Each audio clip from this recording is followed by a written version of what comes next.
Hello everyone. Every year, Sweden holds many classic car cruising events. Depending on the location, it can be hundreds or even thousands of cars cruising around the town. This is an interview from the point of view of a cruising car owner. And stay tuned because our next video that we post, we will interview the founders of the Ghost Town Cruisers in Sandviken, Sweden. Enjoy! See ya.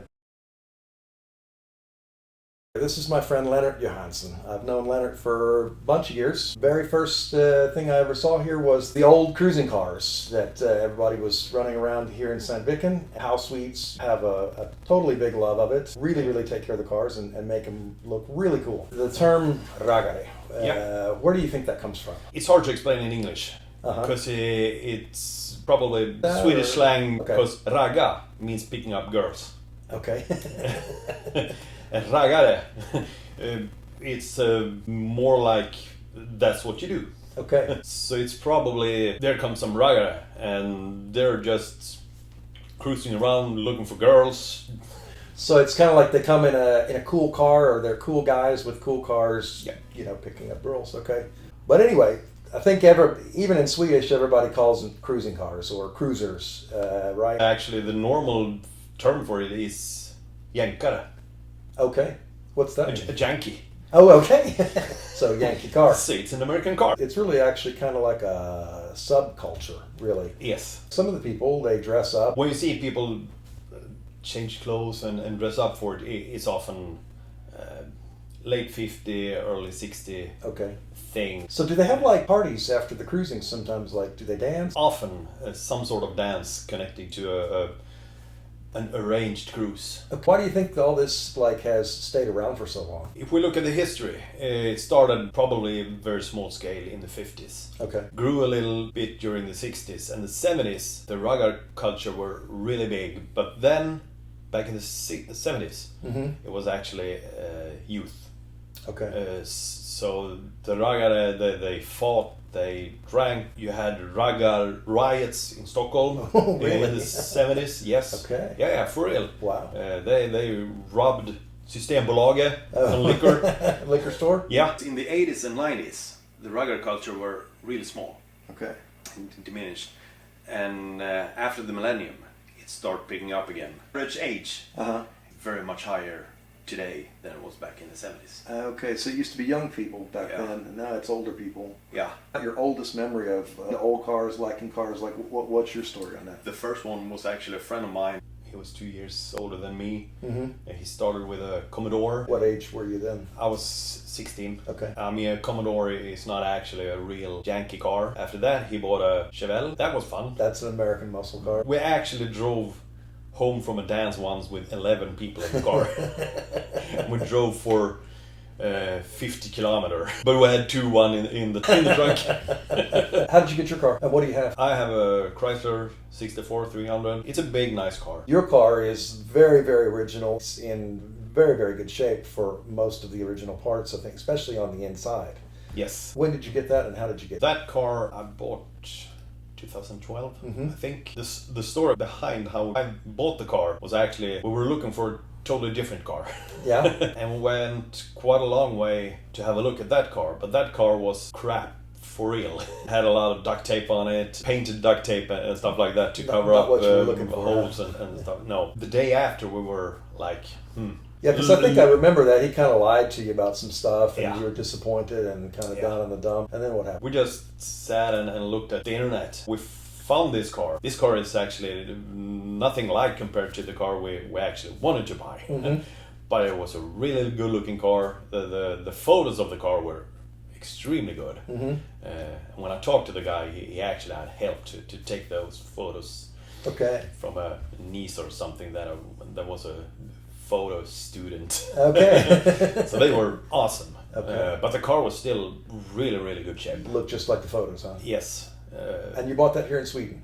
I bought it here in Sweden. Okay. Just in Västerås, not far from here. So. Okay, so we're in the middle of Sweden, and Västerås is what, like an hour south? 2 hours. Okay. And how did that turn out for you? That was just great. Because he wanted a little bit more money than we got for the car, the money we had for the other car. So I explained the whole situation for him, and he said, well, he was sick, didn't want the car anymore, because he wanted if he would have the car, he wanted to have time to fix, do maintenance on it, and he didn't have that time. He wanted to fish. So he wanted to get rid of the car, and he was happy with the money we had. So he said, "Well, take it." So it was win-win for both of you. It was win-win for both. Yeah. Okay, so your car is kind of, it wasn't necessarily really a project car. It was already in great shape. It was in great shape. An old 60s kind of car, like, you know, does it cost that much to maintain it? Or No, it doesn't. But it need maintenance. So you got to invest time more than money. Okay. Where do you store it? I store it in my barn. I've seen your barn, and that's a nice big barn. Yes. So if we get a chance, a lot of you guys are going to have barn envy or workshop envy when you see this guy's place that he's got. So is it real difficult to find parts? It is not. No? It's actually pretty easy to get parts. Most of the parts anyway. Might be a part that is hard. Often that is like to find an original emblem. So for like engines parts, suspension parts, stuff Yeah. like that, are they European suppliers, or is it just easy because everything's connected that you can get You can often North American shipped over, or? It's both. Okay. It's both. People actually import parts too. Okay. You have a guy not far from here. He has the upper part of his barn is just full of spare parts. Okay. Any kind of spare part. Any kind. For old cars. Okay. I visited him once, and it was just like a really big shop. Wow. Okay. What's your dream old car that you've loved as a kid, would love to have right now? I would get a DeSoto 1960 Fireflight. Why?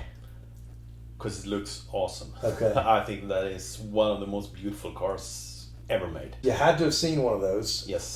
Tell me about that story. Well, actually, that was the car we were going to buy. That was just The one duct that had the tape. duct tape on Yes. it. You didn't know that they've had that duct tape on No, you couldn't see it on the photos. Okay. So when I got there, they were very obvious. Where did you see your first DeSoto though? That is actually internet. They're not that common. So it's pretty rare to see them. I think I've seen 3 or 4 in real life. Oh wow, okay. One of the best was actually a Finnish couple. They had drove it from Finland over to Sweden, because Sweden have a lot more cruising stuff than they have in Finland. Okay. So they came here and they had a schedule to go, we're going to participate in this cruise. Okay. And then we have 1 week to get to that cruise there. But it drank a lot of oil, so almost as much oil as gas. But I walked over to them and I said, what an awesome car. And it was in awesome shape everywhere except the oil. Okay. I'm sure everybody's probably different. But like, what is it you get out of like the cruising car experience? Like, what is it you love the most? You know, kind of a package. Okay. Whether you're the designated driver and just cruise around in, among from 300 other cars or 2,000 other cars, just cruise around. You're looking at them and talking to people, or you sit in the back of the car drinking beer. Always fun. Okay. Yes, it doesn't matter. It's just as much fun. Like, how many months can you actually use? You figure you can use on average. Do you get 6 months out of the year for it? Yeah. But normally the cruising season is May, June, July, August.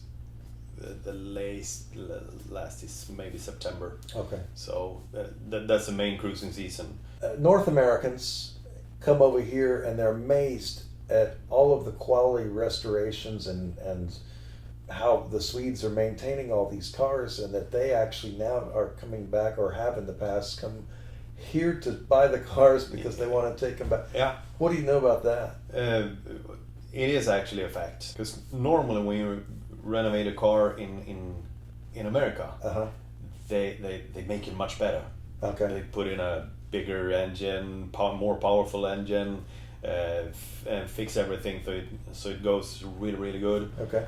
Many people here that have a original renovating. What I would be worried about because I think I would probably bite off more than I could chew. I would probably get one that I would want to start restoring or something like that. The thing I would be worried about the most is you know, like this year, where I saw, you know, everybody's coming across, you know, then the guys up there talking and saying, okay, this is a Chrysler 64 300, and then 64 they did this and that, and he takes his time and he does a lot of explaining. Yeah. And everybody's just going real slow. I would be afraid that my car would. It would be, and then people would be, oh man, you got a real piece of junk, don't you? No. And then- It happens. It happens. What he's like, the guy you're referring to, Yeah. his name is Thomas Abrahamsson. Uh-huh. And I don't know if there's a car made in this world that he doesn't know basically everything about. Yeah, he's extremely awesome. It's impressive, Yeah. all the things that, and I'm picking it up in Swedish, which people, I'm not very good in Swedish, but to listen to all the details that Yeah. he talks about each car. I've seen when it's like 4 guys pushing a car passing him. Really? So he just, okay, so you're saving gas, I see. Well, that's nice that you don't. Yeah, I mean, he knows what happens to old cars. So I guess it's a good community that comes together and helps each other too, huh? in Absolutely, yeah, situations like that. absolutely, absolutely. So appreciate you talking to me, man. Thank you. All right. Absolutely. Thanks. Thanks.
If you like this video, share it, give it a like, and subscribe. And don't forget, part 2 is coming soon.